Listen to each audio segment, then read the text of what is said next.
Hello everyone, my name is Ajay and welcome to my YouTube channel motive English. आज हम बात करेंगे present perfect continuous tense के बारे में।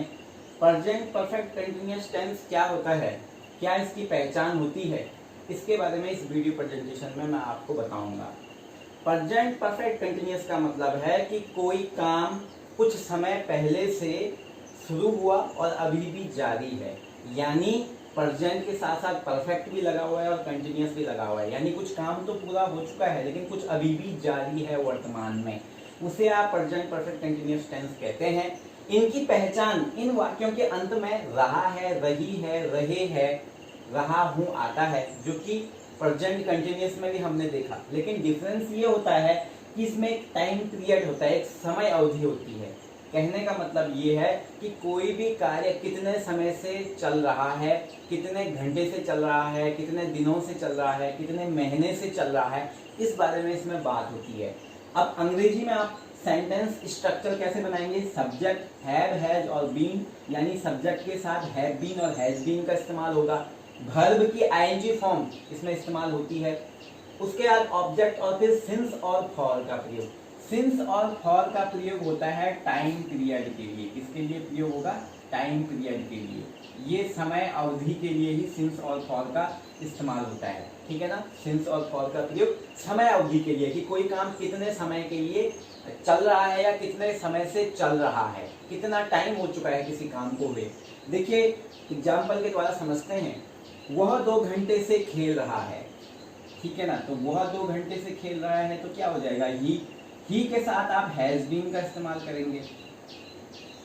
हैज बीन और हैव बीन के बारे में मैं बताते चलूं कि हैज बीन का इस्तेमाल आप किसी सिंगुलर सब्जेक्ट के साथ करोगे, ही, सी, इट और किसी भी नाम के साथ। और हैव बीन का प्रयोग आप करोगे आई, वी, यू, दे और कोई भी प्लूरल अगर होता है तो उसके साथ आप हैव बीन का प्रयोग करेंगे। तो ही एक सिंगुलर सब्जेक्ट है, तो ही हैज बीन, ही के साथ हैज बीन लगाया। उसके बाद वर्ब की आईएनजी फॉर्म। वह 2 घंटे से खेल रहा है। देखिए यहाँ पे उसका काम क्या है? वर्ब क्या है? खेलना। तो ही हैज बीन, वर्ब की आईएनजी फॉर्म हो जाएगी, तो क्या यूज करेंगे? प्लेइंग।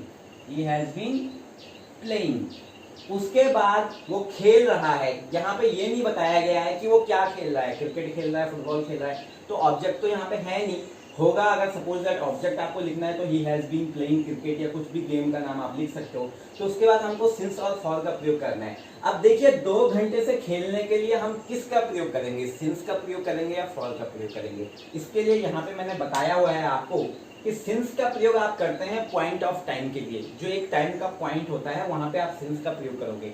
जैसे since 2 o'clock, since morning, since Monday, since January, since 1998। ये एक पॉइंट है, टाइम का पॉइंट है। 2 बजे से आपको कंफर्म पता नहीं है कि कौन सा मतलब जो है 2 बजे से, कौन से 2 बजे से, मतलब आपको एक उसका पीरियड के बारे में पता नहीं है।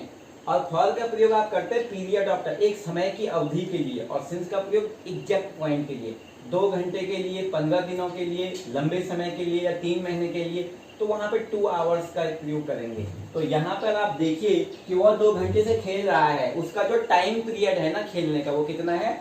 2 आवर है। तो पीरियड ऑफ टाइम, जहां पे आपको टाइम का पीरियड दिया गया हो तो वहां पे आप फॉर का ही इस्तेमाल करोगे। तो वह 2 घंटे से खेल रहा है, he has been playing for 2 hours. वो 2 घंटे से खेल रहा है, तो क्या हो जाएगा? He has been playing for 2 hours. अगला सेंटेंस हम देखते हैं। सीता 2 बजे से पढ़ रही है। सीता 2 बजे से पढ़ रही है। सीता के साथ हैज बीन लगाएंगे, सिंगुलर सब्जेक्ट है। और मेन वर्ब क्या है? क्रिया क्या है? पढ़ना। तो सीता हैज बीन रीडिंग, और यहाँ पे लिखा है 2 बजे से, यानी 2 o'clock। अब देखिए सिंस का प्रयोग किया है 2 बजे के लिए, इसलिए क्या गया? एक पॉइंट है, एक पॉइंट ऑफ टाइम है कि एग्जैक्ट टाइम कितना है? 2 o'clock। Sita has been reading, since आ जाएगा यहाँ पे, सिंस 2 o'clock, सिंस 2 o'clock। अगला वाक्य है मैं सुबह से पढ़ रहा हूं। तो यहाँ पे क्या आएगा? आई के साथ आप क्या इस्तेमाल करेंगे?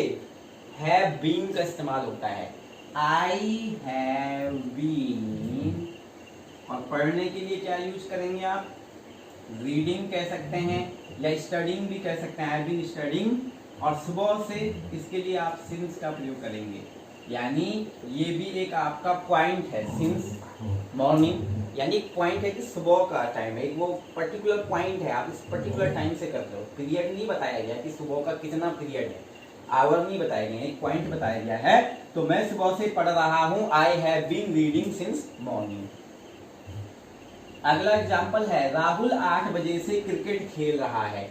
राहुल 8 बजे से क्रिकेट खेल रहा है, तो क्या हो जाएगा, Rahul has been playing, Rahul हो गया सब्जेक्ट, उसके बाद हैज बीन लगेगा, सिंगुलर सब्जेक्ट है, किसी का नाम है, वर्ब की आईएनजी फॉर्म, प्ले की आईएनजी फॉर्म, प्लेइंग हो जाएगा। यहाँ पे ऑब्जेक्ट भी है, वो खेल क्या रहा है, क्रिकेट खेल रहा है, और उसके बाद सिंस और फॉल का प्रयोग।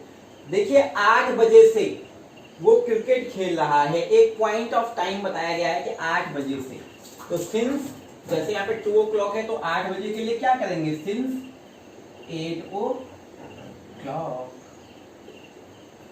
तो यहाँ पे सिंस का इस्तेमाल किया जाएगा। हम सोमवार से मसूरी घूम रहे हैं, वी के साथ हैव बीन लगेगा, वी हैव बीन विजिटिंग, घूमने के लिए विजिट कह सकते हैं आप, या वॉन्डरिंग भी कह सकते हैं। We have been visiting Mussoorie, MUSSOORIE, ये है मसूरी की spelling, MUSSOORIE, we have been visiting Mussoorie. और सोमवार से एक आपको डे बताया गया है, तो यहाँ पे भी सिंस का प्रयोग होगा, क्योंकि एक पॉइंट ऑफ टाइम है, एक पॉइंट बताया गया कि वो मंडे का टाइम था। मंडे के दिन का कोई आवर नहीं बताया गया है, या वहां पे कोई घंटे के लिए नहीं बताया गया है, यहाँ पे बताया गया है कि मंडे, तो सिंस का प्रयोग यहाँ पे हमने बात भी करी है कि मंडे या ट्यूसडे, कोई भी डे है तो वहां पे सिंस का प्रयोग होगा। We have been visiting Mussoorie since,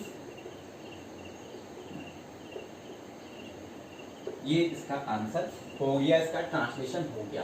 अगला हमारा जो सेंटेंस है, तुम सुबह से टीवी देख रहे हो, तुम सुबह से टीवी देख रहे हो, आप टीवी देख रहे हो, लेकिन सुबह से, वहां पे एक टाइम बताया गया कि आप कब से देख रहे हो, सुबह से देख रहे हो, तो क्या हो जाएगा, यू के साथ अगेन हैव बीन का इस्तेमाल होगा, you have been watching TV, यहाँ पे भी आप सिंस का ही प्रयोग करोगे। सिंस मॉर्निंग, एक पॉइंट ऑफ टाइम है कि आप मॉर्निंग से देख रहे हो, तो हमने आपको बताया कि मॉर्निंग या आफ्टरनून या इवनिंग जहां पे भी आता है, वहां पर भी आप जो है सिंस का ही इस्तेमाल करेंगे। तो ये हमने यहाँ पे आपको कुछ एग्जाम्पल बताए, उनका ट्रांसलेशन बताया कि कैसे आप प्रेजेंट परफेक्ट कंटिन्यूअस के टेंस के जो वाक्य होते हैं उनको कैसे आप ट्रांसलेट करते हैं, पहचान कैसे होती है, सिंस और फॉल का प्रयोग कैसे किया जाता है, इस बारे में हमने यहाँ पे बताया प्रेजेंट परफेक्ट कंटिन्यूअस टेंस में। सो ये था हमारा आज का presentation about present perfect continuous tense. I hope you like this video about present perfect continuous tense. इसी तरीके के एग्जाम्पल आप खुद भी बना सकते हो, उनका ट्रांसलेट करके हमें कमेंट बॉक्स में सेंड कर सकते हैं। So finally I would like to say that कि like, share and subscribe my channel Motive English. Until the next video, it's goodbye and take care. Thank you so much.